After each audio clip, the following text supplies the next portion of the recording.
What is up, Ripper Nation? How about this new location, this new setup? Super excited to finally be getting YouTube platform, the videos out to you. I've been talking about it a lot, that there's this video coming out about how I have amassed over a $10,000 sports card collection. It's true, I've done it. And I'm gonna show you now the 6 points that I used to gather some of these cards you see here. So the 6 key points to amassing over $10,000 worth of sports cards are, first and foremost, the basics are, we're using our mind, not our heart. No buying with our heart, always up here. It's all about the money, baby. Second, most important to me, networking. We will get into detailed about how we want to network. Third is grading, PSA, BGS. For me, those are the major 2. I only use PSA. We'll get deep into that because grading is really where the money starts to come in. Then we have how to find cards, where to find cards, all the different places and platforms that we can start to meet, which is the networking part, and amass the collection that we're trying to build. And then we have trading up.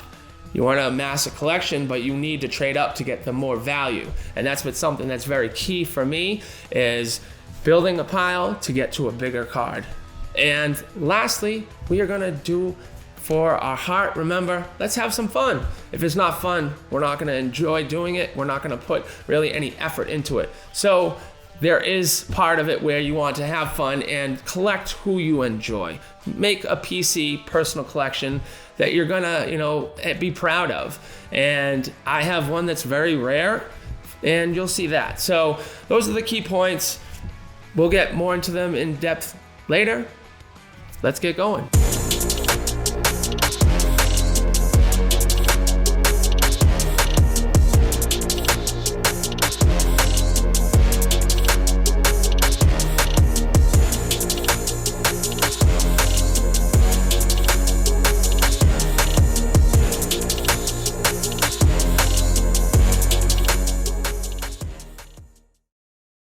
So $10,000, it's a lot of cards, but it's possible. I did it in 3 months or so, and here are the main steps. First and foremost, we need to buy with our mind, not with our heart. When we buy with our heart, we are gonna wanna keep that card. We're gonna have that connection to it, and it's gonna be so hard for us to let go. But when we're buying with our mind, we're thinking ahead, we're thinking of value, we're thinking of money, we're thinking of the next step. What is that gonna get me? And build up and build up and build up. So when I started back in the hobby, which was late July of 2020, the card craze was really booming. There was still Zion mania. LeBron's Prism card was just about to take off as the NBA was in the bubble. And NFL season, the first Brady cards and Bucks uniform. All that was going on. And I had a very good knowledge of sports, so that's very important, obviously. We gotta buy what we know, first and foremost. So you're gonna educate yourself into figuring out, okay, who are the better players that I can make money off of, not who are the players that I wanna keep moving forward. Who did I wanna buy? I wanna buy Michael Jordan's all day long. He was my childhood, not hero, but he was my idol back in the day, probably like a lot of other people. So I wanted to amass as many Jordans as possible. But Jordans aren't where you're gonna make your money. 90s, late 80s, early 90s, that's the junk wax era. There's no money to be there. So who did I have to buy to make money? Well, Curt Schilling, he's about to be in the Hall of Fame. So I amassed lots of Curt Schillings that I'm gonna send out for grading, which we'll talk about later. Curt Schilling, I have no heart in it. I don't care about selling them in the long run. Jordans will be hard for me to sell because I have a connection to them. So you always want to buy with your mind. Buy with your mind. Great examples here. On my left, I have cards that I will keep for a very long time. Luka has very high value, but he's someone who I want to keep for my PC, my personal collection. Jason Tatum, I'm from Boston. Gotta love Tatum. He's one of the next big things. So I'm gonna try to collect a lot of rookies of his as I can. On my right-hand side, people who I don't really care, have no say in the matter. Louis Robert, one of the biggest up-and-coming baseball players, When I started, he was number one, numero uno, when it came to value. And of course, Patrick Mahomes. Mahomes is the most expensive cards out there right now. His rookie cards go for in the tens of thousands, and I did get my hands on one. It is the the Rookies edition, and that's something that I'll hold on to for a very long time and just let it amass. Let it amass. Same with the Louis Robert. So in the end, you want to always remember, are you buying with your mind or are you buying with your heart? So if you're buying with your heart, it's going to be very hard to get rid of that card. If you're buying with your mind, you're thinking about dollar bills, y'all, and that's where you're going to make your money. So we already went over the first step, the basics, really just getting to know the industry, who's hot, who's not. And secondly, we want to get into know where to buy. There are so many different places you can get cards on. Craigslist, Let Go, which is now part of OfferUp, Facebook Marketplace, Instagram, and plenty more, word of mouth. The big one I would say is Facebook groups. In Facebook groups, there is literally hundreds and hundreds of groups for just baseball, for all sports, for just buying, for just selling, anything and everything. That is where you're gonna find the most cards possible, other than, of course, eBay. I don't need to get into eBay because it's pretty self-explanatory. eBay. You go on, you type in what you're looking for, and make sure though when you're on eBay, this is the key tip. I made this mistake when I was starting out. You always go to advanced and click on solds, because then you're going to be looking at prices that people just make up. Always go off of the solds. So that's the one tip you need to know on eBay. So see in front of me here, we have 4 different cards I got from 4 different places. This Randy Arozarena, who was obviously Mr. October, he blew up with the Rays during their run to the World Series. I got that from someone on Facebook, a member of my group, Gem Rippers. And if you don't know, Gem Rippers is sponsored by Rockstars. Now you know. So Gem Rippers is my group, obviously, and I have lots of members in there who are always reaching out to me.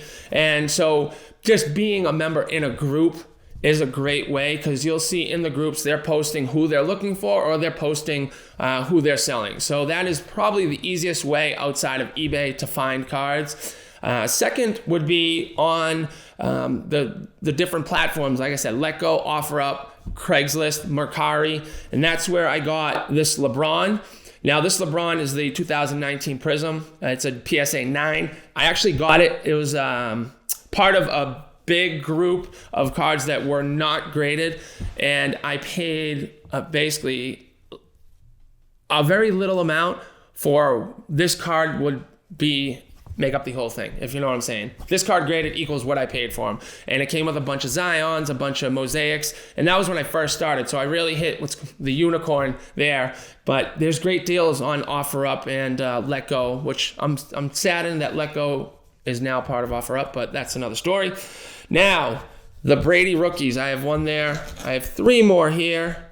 I actually bought 8 of these. Great deal. Facebook Marketplace. Facebook Marketplace and buying in bundle. 2 things where you can really get a lot of cards for little value. Now, when you buy in bulk, obviously you're gonna get, or you better get, use your salesman skills to get, a cheaper value. Spend less, obviously, when you're buying more.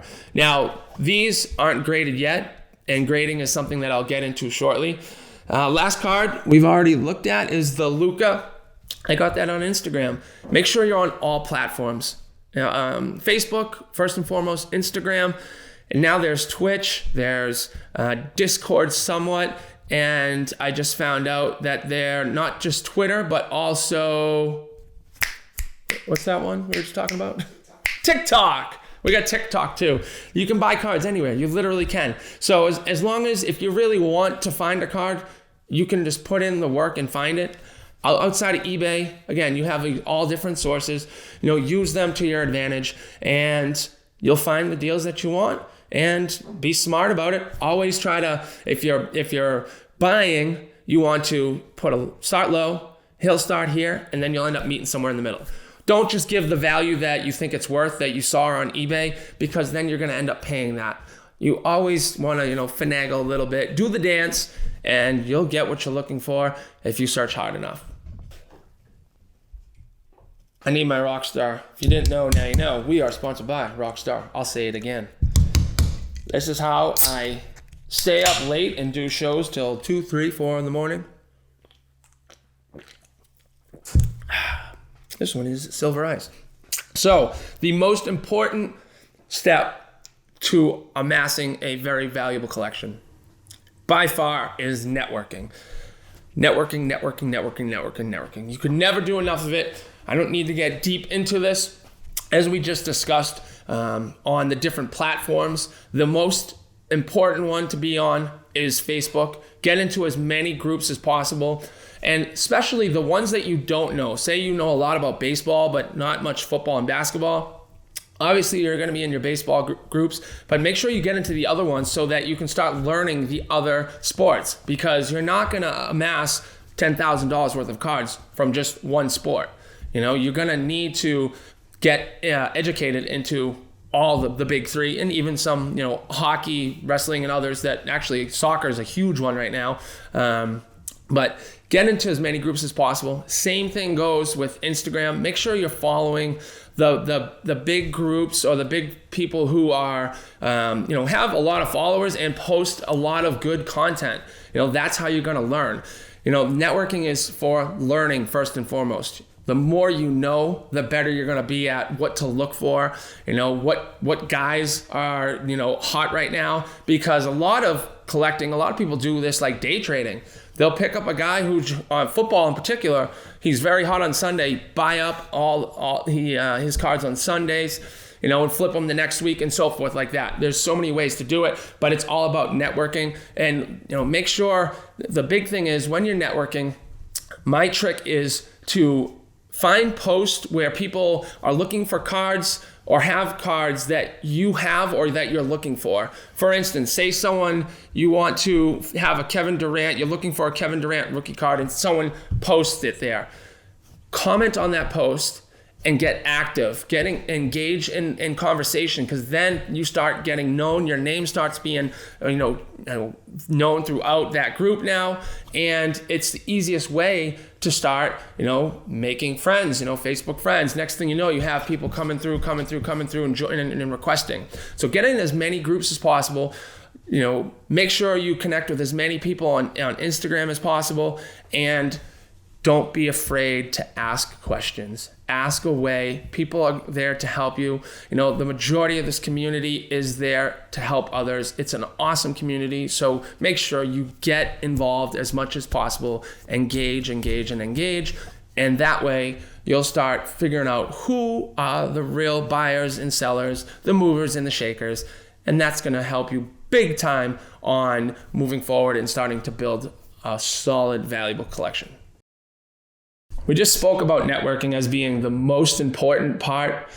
Now, right after that, how do you make your money is by grading, by sending your cards out to get graded.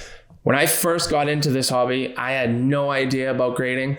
I was very naive and sent 29 Jordans in, and actually in June after the documentary, the Jordan documentary, and I had to watch a YouTube video to see how to pack them and how to send them out. Now I actually do group subs for Gem Rippers and for others, and because I tell, and I always preach this in my shows, in my lives, in the Rip and Ships, if you want to make money in this hobby, you have to send out cards to get graded. Your card can go from $20 raw to $500 as a Gem 10. A Gem 10 would be PSA Gem 10. It's the highest it can go. It is a perfect card. And, it goes down from there. The next would be a Mint 9. That means there's just one small little thing from it, and then it can go down to 8.5 and so forth and so forth. So, for good example is for grading, you rip a card and you realize, wow, this is a card I need to get sent out. This is a great example. This is from one of my Gem Rippers, RIPPAH Nation.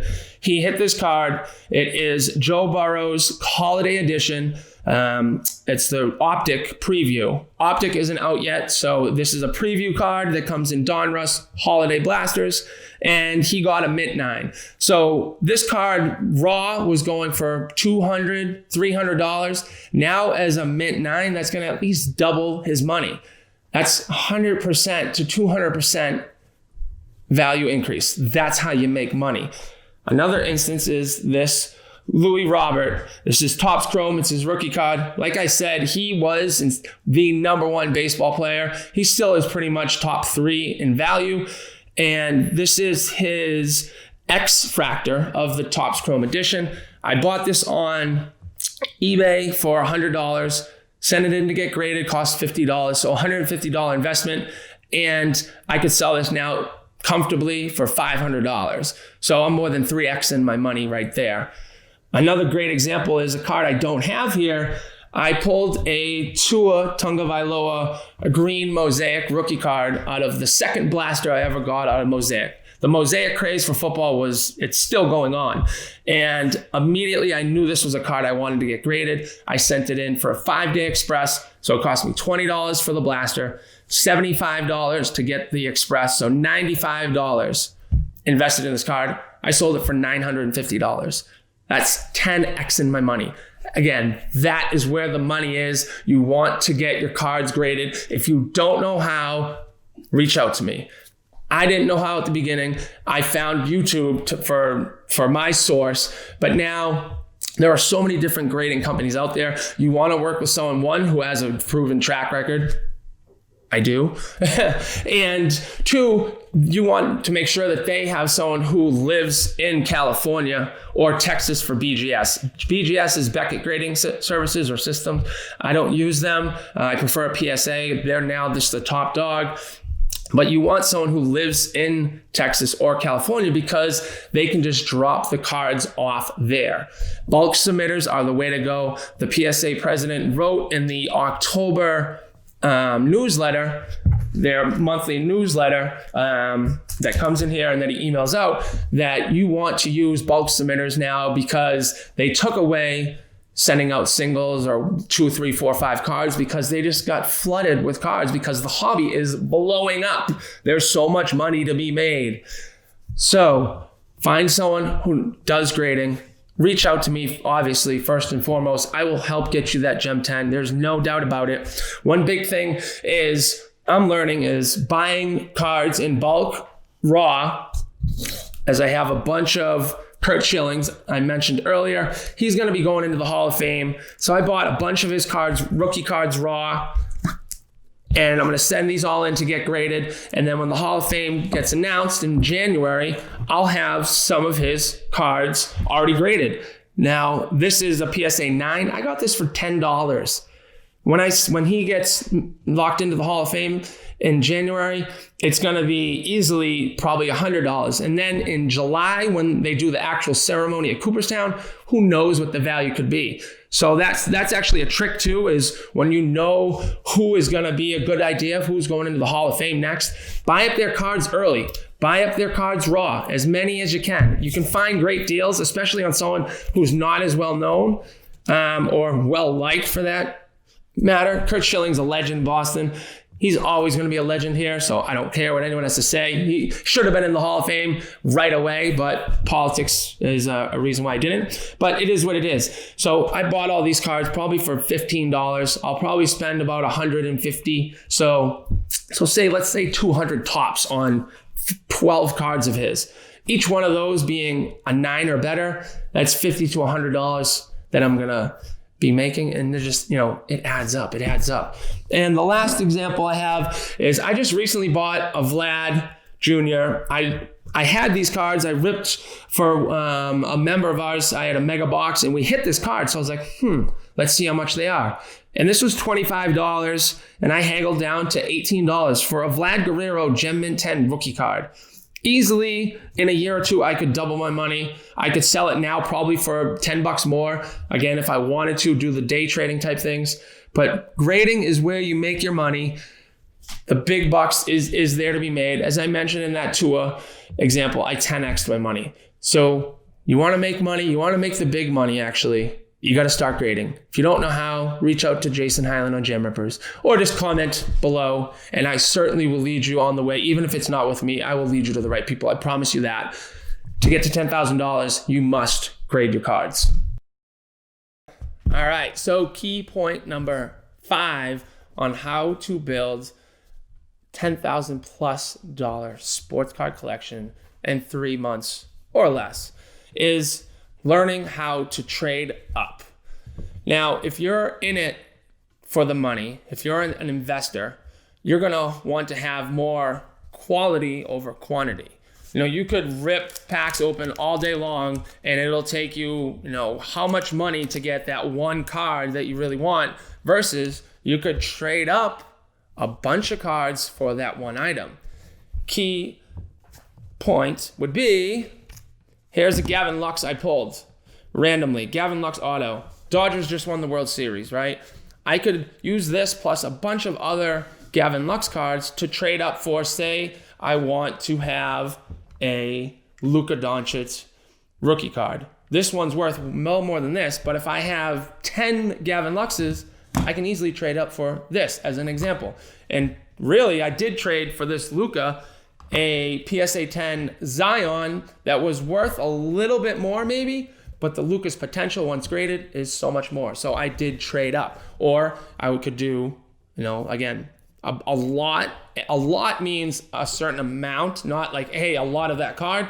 A lot would be 10 cards of Lux trading up for a Luka rookie.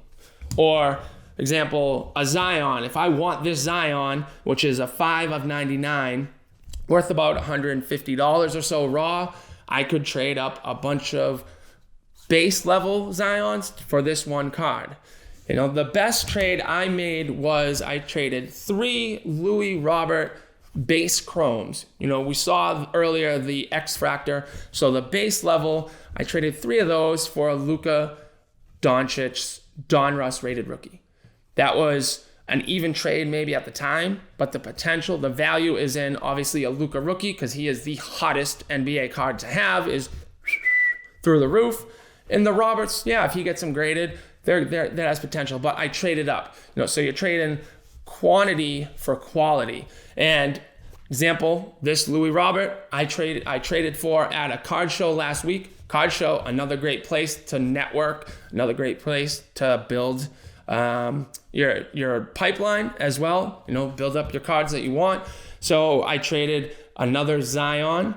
The kid is a basketball fan. He wanted, it was a Zion Gem 10 pink camo mosaic card.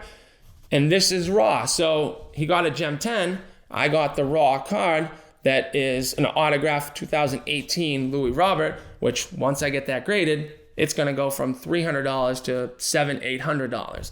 So we're doing 2 things there. We're trading up to make money, and we're grading it to make even more money. And the Jason Tatum example, I traded it was a lot of lower end Tatums to get his rookie card. Very simple process. You build quantity to get to quality. Don't be ripping these all day, which you can. They're fun for sure. But you can just have a bunch of something to get one key card. Trade up, then grade up, and you make more money. Now, what would be the ultimate trade up? Well, just the other day, one of my friends here, he found a Michael Jordan rookie card. Real rookie card. And I told him I would give him my entire collection for this card. So, if you ever come across a Michael Jordan rookie card, trade your whole collection for it. And that is the ultimate trade up.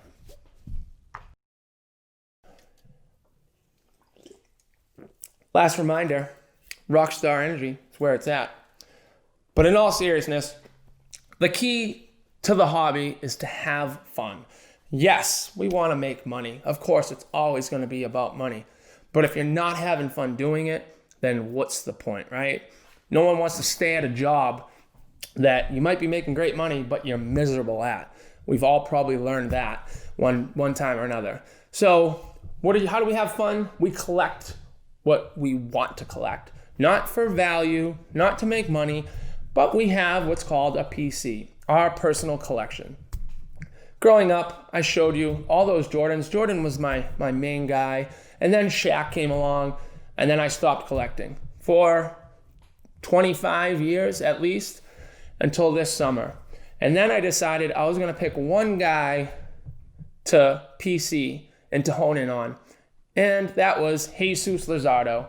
He's a rookie pitcher for the Oakland A's. Everyone else is collecting Bo Bichette, Ronald Acuna, Fernando Tatis, which great players, and I have good collections of them my own. But I stuck with Jesus Luzardo. And as you can see, I've amassed a pretty good autograph collection right here. We have more of it right here. So let's just see. Topps Chrome, Topps Chrome.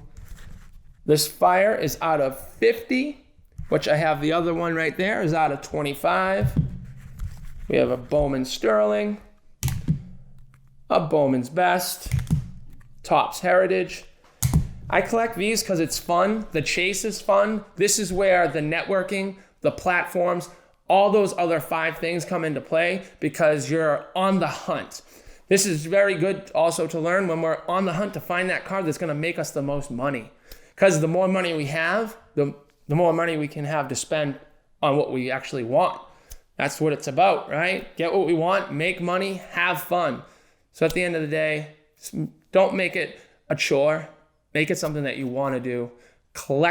Make sure you collect someone that you do it for your heart at the end. But to make money up here, to have fun down here. Thank you guys. Really appreciate it. Make sure to smash that subscribe button. There's going to be a lot more videos. Hope you like this one. Obviously, it's my first, so I'm a little, but if you haven't watched me on any of my lives, my rip and ships, I always have fun. I always bring the energy, and I'm always going to here to help you because we want to end up with the likes of these, right? Money, money, cha-ching, cha-ching, cha-ching. And it just keeps on coming. The more money we have, the more money we can spend on what we want.